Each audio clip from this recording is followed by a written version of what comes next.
자, 여러분 안녕하십니까? 자, 이제 중등 임용시험 경제학 공부할 시간이 돌아왔습니다.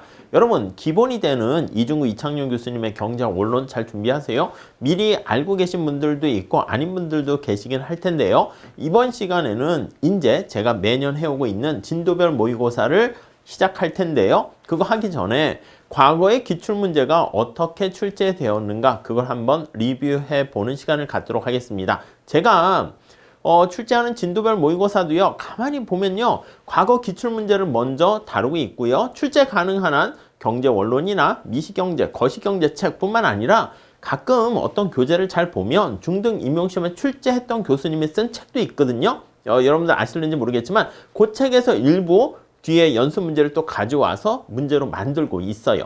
그리고 추가해서요, 최신 기출문제 다 가능한 한 다루도록 하겠고요. 그게 끝난 다음에는 그 기출문제랑 유사하게 응용해서요, 문제를 만들어서 풀어드릴 테니까 여러분들께서는 경제 원론이나 그 정도 되는 기본 내용을 다 듣고 수강하시는 게 제일 좋긴 하지만 그렇게 반드시 안 하셔도 돼요. 중간중간에 골라서 들으시고, 만약에 제가 업로드를 새로운 문제를 빨리빨리 올리려고 하지만 만약에 그게 잘 안 되면 작년, 재작년 한 거의 3, 4개년치 과거 기출문제도 카페에 가보시면 중등 임용 경제 관련된 진도별 모의고사가 매년 실시하고 있었거든요. 그걸 중심으로 한번 잘 봐주세요. 그러면 그 범위를 벗어나지가 않아요. 절대. 아시겠죠? 자, 우선 첫 번째, 중등 임용시험 관련된 경제학 굉장히 중요해요. 문항수가 얼마 안 되고요. 3, 4문항밖에 안 되고 시험 출제 범위도 별로 크진 않지만 경제를 못하면 합격하기 어렵다는 거 잘 아실 겁니다. 합격의 컷을 좌지우지한다는 거 잘 아실 거고요. 주로 최근 경향은 약간 커다란 거시경제보다는요, 뭔가 답이 딱 떨어지는 걸 많이 좋아해요. 그래서 미시경제, 경제 관련한 관세 효과와 할당, 이것도 사실 미시의 수요 공급이거든요. 수출 국가가 바로 공급 국가가 되는 것이고 수입 국가는 수요자가 되는 거 생각하시면 되겠습니다. 이걸 중심으로 여기다가 시장 이론을 다루는 거잖아. 수요 공급이 시장 구조까지 들어가서 완전 경쟁, 독점 이런 쪽으로 가고요. 돌아가서 독점은 시장 실패잖아요. 그래서 우리 시험에 자주 나오는 게 외부 효과, 소비자 이론 이런 것들이 많이 나옵니다. 여러분들 간에 어떤 실력의 격차는 어디서 벌어지냐면 그래프를 해석하거나 또는 수리적인 계산 문제를 많이 힘들어하세요. 근데 이걸 뒤로 미룰 수 없어요. 그게 수리적인 계산을 정확히 했느냐 하지 못했느냐가 어떻게 보면 합격을 당락을 큰 영향을 미치는 거 잘 아실 겁니다. 자, 그래서 여기 나와 있는 미시경제 탑픽들을 중심으로 잘 정리하시면 좋을 것 같고요. 당연히 최근에 출제는요, 단답형도 있지만 계산 문제, 서술형 이런 것들이 혼합해 있는 형태가 가장 많이 있습니다. 그리고 문항수 관련된 게 한 3, 4개 정도가 출제되는 거 잘 아실 겁니다. 근데 이제 한 문제라 해도 거기에 딸림 문제들이 여러 개가 있을 수 있고요. 그리고 개념 물어보는 거 정확히 단어, 용어 물어보는 것도 있지만 수리 계산형을 좀 제일 힘들어 하시긴 해요. 그리고 이제 채점할 때 편하게 하기 위해서 논리적인 서술보다는 그래프 해석 그리고 계산 이런 쪽으로 점점 더 많이 흘러갈 거예요. 자, 중요한 게 이제 미시경제가 핵심 포인트고요. 그 다음에 국제경제인데 국제무역정책이잖아요. 관세라든가 이런 것들. 아니면 우리가 환율 이런 것도 거시 관련된 거지만 시장에서의 가격이거든요. 그렇기 때문에 주로 출제 포인트는 미시고요. 미시가 이제 그래프도 많이 나오니까 그걸 잘 정리하시고, 그 다음 거시로 가게 되면은 약간 뭐라고 할까? 미시에서 수요 공급을 총수요 총공급으로 바꿔서 출제가 됩니다. 그리고 이제 유동성 함정 같은 특이한 경우 그걸 이제 많이 물어보긴 하죠. 자, 최근에 5개년 흐름을 살짝 보시면은요, 25년도에는 외부 효과라든가 그게 이제 보통 피구세를 부과하기도 하는데 이로운 외부성을 창출하게 되면은 보조금을 주기도 합니다. 그래서 보조금을 얼마나 줘야 할지 계산하는 거라든가 관세와 수량 할당제, 소비자 잉여, 생산자 잉여 비교하는 거, 이거 매년 출제가 되는 것이고요. 그다음 완전 경쟁 시장에서는 장단기 관련한 균형 관련해서 우리가 보셔야 될 거예요. 그래서 특히 장기 균형에서는 장기 평균 비용 곡선의 최저점에서 생산량이 가격이 결정된다라는 거 잘 보시고요. 24년도는 이제 대체 효과, 소득 효과 관련한 또 관세 또 나왔죠. 그리고 독점 관련된 시장이잖아, 시장. 그래서 독점을 규제하기 위해서 어떻게 해야 되는가? 특히 뭐 자연 독점과 관련해서도 자주 출제가 됩니다. 역시 또 외부성 또 나왔습니다. 그리고 ISLM 승수 효과 나왔는데 약간 재정 정책에 대한 효과를 분석하는 거예요. 그것이 파트가 출제가 됐고요. 그 다음에 불평등 관련한 진위계수, 10분위 분배율, 로렌츠 곡선 이런 게 출제가 돼요. 그래서 크게 세 문제가 나오게 되면 미시가 두 문제, 거시가 한 문제인데 요게 이제 국제경제 이렇게 출제가 됩니다. 그 다음에 22년도에는요, 여기 나와 있는 23년도에는 배출권 거래제랑 YSLM 나왔고, 22년도는 수요 공급 연립해서 균형값 구하는 거, 독점시장도 나왔고요. 그리고 이제 갑자기 소비 함수 이론이 등장했습니다. 이것도 이제 거시경제 승수 효과 할 때는요, 한계 소비 성향이라는 게 제일 중요하잖아. 그걸 중심으로 정리를 잘 하시면 되겠고요. 그리고 이제 묶음 판매 전략 관련해서, 그리고 비교위, 교육 조건, 더 나가서 여가 노동의 선택, 요게 조금 21년도가 좀 어려울 수는 있긴 하겠죠. 근데 전통적으로는 약간 경제 원론 수준에서 수요 공급 중심으로 응용하는, 그리고 소비자 잉여, 생산자 잉여를 계산하는 거에 초점이 맞춰져 있으니까 그걸 잘 중심으로 따라오시면 될 것 같습니다. 자, 미시경제학에 관련한 핵심 출제 포인트는요, 주로 완전 경쟁 독점과 더 나가서 외부성, 그리고 외부성을 해결하는 피구세라든가 코즈 정리 자주 출제되고요. 소비자 이론에서 대체 효과, 소득 효과 중요하죠. 가격 효과를 둘로 분해하는 거, 그거 잘 보시고, 소득 분배 관련해가지고 예, 자주 출제가 돼요. 진위계수라든가 뭐 애킨슨 지수까지도 출제될 수가 있어요. 나중에 문제로 좀 말씀드리면서 설명드리도록 하겠습니다. 국제경제학은 자주 나오는 게 이제 관세, 비교, 우위 관련한 그거를 잘 좀 체크하셔야 되고요. 무역정책이 매년 또는 경년적으로 출제가 됩니다. 거시경제는 거시경제 지표 같은 거라든가 승수 정도 보시고요. ISLM 같은 걸 직접적으로 물어보진 않아요. 근데 이제 LM 같은 거는 화폐시장의 균형을 이용하는 거 가끔 출제되고 있고요. 이렇게 그래서 시장 구조라든가 시장 실패, 노동 공급, 국제무역 이렇게 출제되고 있으니까 여러분들 잘 정리해 주시면 좋겠습니다.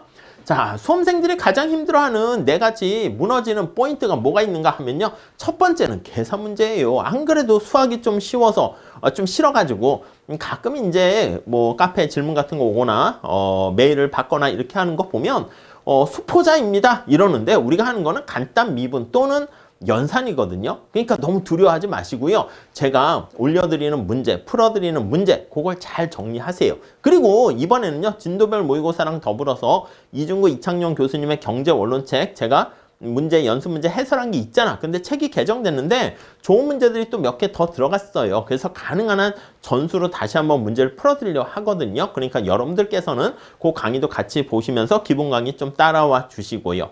아시겠죠? 자, 이 자료는 제가 그 중등 임용 카페에 올려놓을 테니까 다운받아서 전체적인 동향을 한번 출제 경향을 한번 보시면 좋을 것 같습니다. 그래프 해석할 때요, 여가 노동의 선택뿐만 아니라 오염 배출권 관련해서요, 마지널 어베이트먼트입니다. 그래서 코스트 관련은 감축하는 비용 관련해서 어떻게 최적이 되는가, 뭐 그런 문제가 출제되고요. 그 다음 소득효과, 대체효과, 이거 좀 쉽지 않죠. 근데 제가 간단하게 말씀드려요. 상식에 통하는 효과가 대체효과고요. 소득효과는 삐딱선이 효과고요. 대체효과는 동일한 무차별 곡선상에서 점 2개를 찾으시고요. 예전에 이제 모는 종이에 그림 그려가지고 많이 출제가 됐죠. 평행한 예산선 2개를 찾아서 거기서 왔다 갔다 하는 게 바로 소득효과라는 거 잘 아실 겁니다. 자, 그래서 답안 작성하실 때는요, 어떤 걸 묻는가, 그걸 정확하게 파악하셔서 묻는 거에 대한 답을 쓰시고요. 예전에는 이제 그거에 대한 설명 같은 게 많이 이제 약술형으로 있긴 했었는데, 그게 좀 줄어드는 추세이긴 합니다. 그렇지만 정확하게 내용을 알고 있으면 그 알고 계신 것들을요, 정답을 딱 쓰기 전에 정리해서 써주시면 뭐 어렵지 않게 다 점수를 획득할 수 있을 거예요. 제가 생각하는 3단계 접근법은 뭐가 있습니까 하면 우선은 개념을 명확하게 정리하셔야 돼요. 독점이 뭐고 자연 독점이 뭐고 규모의 경제가 뭔가, 그리고 외부성이란 건 무엇이며 해로운 외부성 아니면 이로운 외부성이 있는데 그게 최적 생산량에 어떤 영향을 미치는가, 그리고 어떤 최적 선택을 할 때는 한계 원리를 이용해서 우리가 선택한다라는 그거, 한계 편익과 한계 비용 잘 체크하시면 될 것 같고요. 그 다음에 개념을 정립한 다음에 그걸 그래프를 또 가지고 이용을 하셔야 돼. 저는 그래프 모르고 그냥 암기하면 안 됩니까? 안 돼요. 그래프가 이게 축이 2개밖에 없잖아. 그렇기 때문에 되게 심플한 거예요. 근데 여러분들이 할 때 X축과 Y축, 수평축과 수직축에 어떤 변수가 있는가, 그거를 간과하고 막 대충 보다 보니까 이게 그래프가 비슷한 듯 달라가지고 막 헷갈리거든요. 그래서 각각의 축이 무엇을 나타내는가 그걸 잘 보시고 뭐 주로 이제 나오는 게 보조금을 주거나 텍스를 부과했을 때 사회적 후생 손실이 어떻게 되고 균형이 이전과 이후에 어떻게 달라졌는가 그런 것들을 잘 보셔야 됩니다. 그 다음에 이제 기출문제를 계속 풀어보시면서 진도별 모의고사가 그러니까 어떻게 보면 이렇게 3단계라고 생각하시면 돼요. 이중구 이창용 교수님 책을 기반으로 해가지고 이렇게 기본 개념 잘 잡으시고 그리고 뭐 짱박사 경제학이라든가 그 경제원론 책에 나와 있는 것들을요 AI로 제가 압축해서 거기다가 올려놓을 텐데 그거 괜찮아요. 제가 봤을 땐 여러분들께서는 아 뭐야 AI는 나는 조금 아니야 괜찮으니까 버스나 지하철 타실 때도 이렇게 들어보시면 아니면 운전하실 때도 들어보시면 음악 대신에 들어보시면 괜찮습니다. 그래서 그거 하시고 연습 문제 풀어보시면서 진도별 모의고사도 같이 한번 실전 기출문제 중심으로 다 다루고자 하거든요. 그래서 기출문제를 다 다루고 추가적인 내용까지 더 하려고 하니까 이렇게 쭉 따라오시면 뭐 경작 때문에 힘들었다가 아니라 경작 때문에 합격했다 그렇게 할 수가 있을 거예요. 자, 여기서 소비자 이론과 시장 이론과 외부 경제 밑에 좀 잘렸네요. 그거 그리고 최적 선택 MRMC 그리고 이윤극대화랑 잉여 면적 구하는 거 피구세 외부성에서 피구세 구하는 거 그런 것들 잘 보시고요.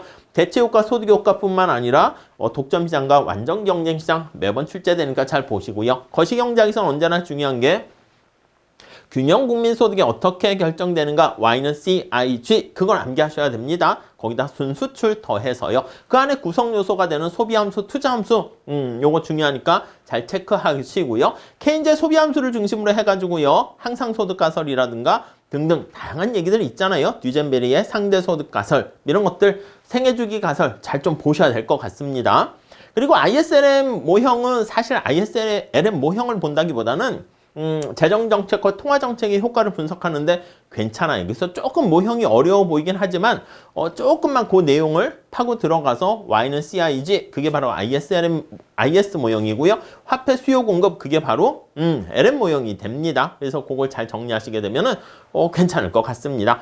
그리고 이제 화폐 수요와 관련한 또 승수 이것도 자주 출제되니까 정리해 주시면 좋겠습니다. 승수 계산하는 문제 케인즈 안에 어떤 승수이론도 되고요. 화폐 통화 신용 창조하는 그것도 공식으로 잘 체크하셔야 되니까 지급준비율분의 1이다라는 거 생각하시면서 보시고요. 재정정책과 관련해서는 승수효과에다가 이자율이 올라가서 민간을 투자를 위축시켜서 승수 효과보다는 좀 작게 되는 거 그걸 같이 연결하시면 좋을 것 같습니다. 그게 이제 ISLN 곡선으로 확대되긴 하는데 원론 수준에서 뭐 ISLN까지는 다루지 않아도 되겠지만 원론도 원론 나름이어서 다루고 있는 책도 있으니까 할 수 있으면 조금 더 하시고 아니면 그 전까지는 잘 정리하셨으면 좋겠습니다.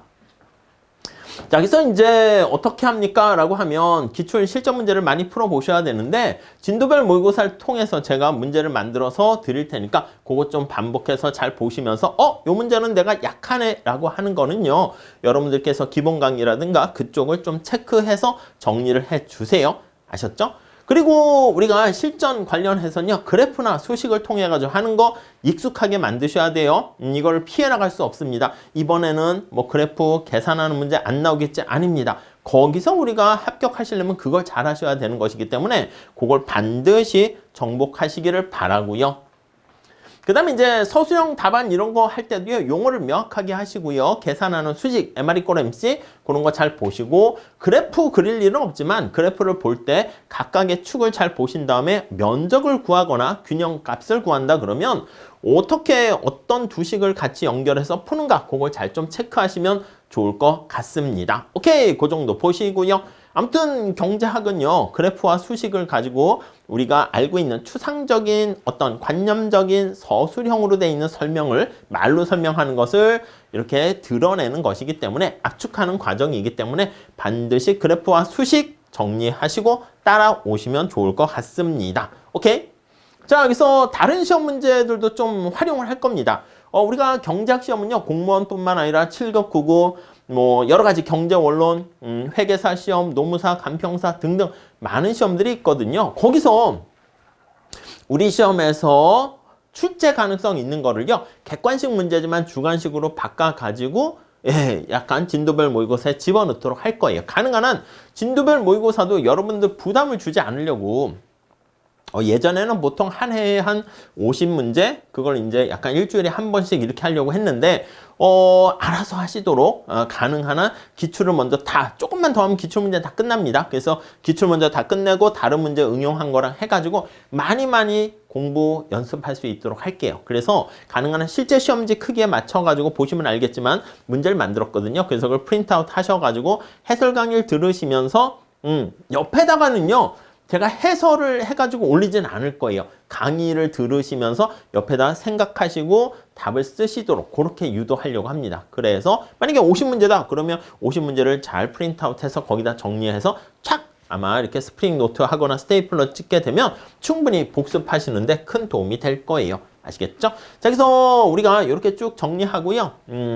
중등 임용 카페가 있는 거 잘 아시죠? 네이버에. 그래서 거기 들어오셔가지고요. 요 PPT 자료도 제가 거기다 올려놓을 거예요. 그러니까 그 올려놓은 걸 가지고 어디에 출제됐는가 다시 한번 보시면서 정리하시면 좋겠습니다. 그래서 경작을 두렵지 않도록 하는 게 제일 첫째 목표긴 하고요. 그 다음에 기출의 정답률을 좀 올리면서 계산의 정확도 이것도 중간에 제가 계산 문제 같은 거 중간에 이해가 안 되시는 부분이 있으면 카페에 질문 주시면 될 것 같습니다. 그리고 뒤로 갔을 땐 약간 시간을 정해가지고 문제를 푸시면서 정리를 하시면 충분하게 다 해결할 수 있어요. 자, 그래서 만약에 경작을 처음 공부하시는 분이다 그러면 이중구 이창용 교수님의 경제원론 그거를 들으시면서 거기 연습 문제를 따라오시고요. 그러면서 그 기초경제 수학이라고 있거든요. 잘 못 찾겠으면은 카페에 질문 주세요. 그러면 전부 다 볼 필요는 없고요. 앞에 간단한 함수부터 연립방정식 푸는 거랑 그래프 이해하는 거 거기 나와 있거든요. 우리가 탄력성을 이해하기 위해서 약간의 간단한 미분 정도까지는 하셔야 됩니다. 그래서 그런 정도까지 안내해 드릴 테니까 그거 좀 한번 따라오시면 될 것 같고 글쎄 경작 공부를 좀 하셨거나 이렇게 재수 삼수를 할까 N차 되시는 분들께서는요 약간 기본 강의 듣기보다는 진도별 모의고사를 다 푸시면서 계속 옆에다가 빈 공간이 많이 있어요. 기본 내용의 핵심 되는 내용을 거기다 집어넣으시면 될 것 같습니다. 아시겠죠? 자, 그렇게 정리하시게 되면 제가 봤을 때 어렵지 않게 충분히 합격하는데 경제학이 견인차 역할을 할 수 있지 않을까 하는 생각을 합니다. 카페로 질문 주시고요. 그 다음에 해설 강의 듣기 전에 문제가 무엇을 뜻하는가 미리 한번 잘 보시고요. 가능한 한 진도별 모의고사를 많이 올리도록 할 테니까 혹시 중간중간에 어떤 파트가 제가 약하니까 예를 들면 코드 정리 문제가 저는 너무 약합니다. 과거에 기출문제 나왔는데요. 아니면 여가 노동의 선택 문제가 시험에 출제되는데 저는 도대체 만약에 그게 계산 문제로 최적 여가 노동시간을 구하세요 나오게 되면 너무 두렵습니다. 이런 분들은요. 그걸 좀 강조해가지고 문제를 만들어서 또 설명을 드릴 테니까 그런 파트 여러분들께서 알려주시면 어디가 힘든지 알려주시면 그리고 질문을 남겨주셔야 돼. 질문을 한다는 건 공부하고 있다는 뜻입니다. 그래야지 내가 뭘 모르고 있고 뭘 잘 알고 있는 건지 알 수 있고요. 그런 질문을 많이 해주셔야지 저도 또 조교 선생님도 요런 파트를, 요런 내용을 수험생들이 힘들어 하는구나 라는 걸 간파할 수가 있게 되는 것이죠. 아셨죠? 자, 그래서 제 수업을 신청해 가지고요 합격하신 분들이 꽤 많이 계세요. 카페에도 합격 수기 올려주신 분들도 있고요. 이제 말씀은 안 하시지만 따로따로 알려주시는 분들도 꽤 있으니까 믿고 따라와 주시면 경작만큼은 제가 책임져 드릴 수 있을 것 같습니다. 같이 열심히 공부해서 올해 시험에서도 고득점 합격하는데 같이 한번 나아가도록 하겠습니다. 감사합니다.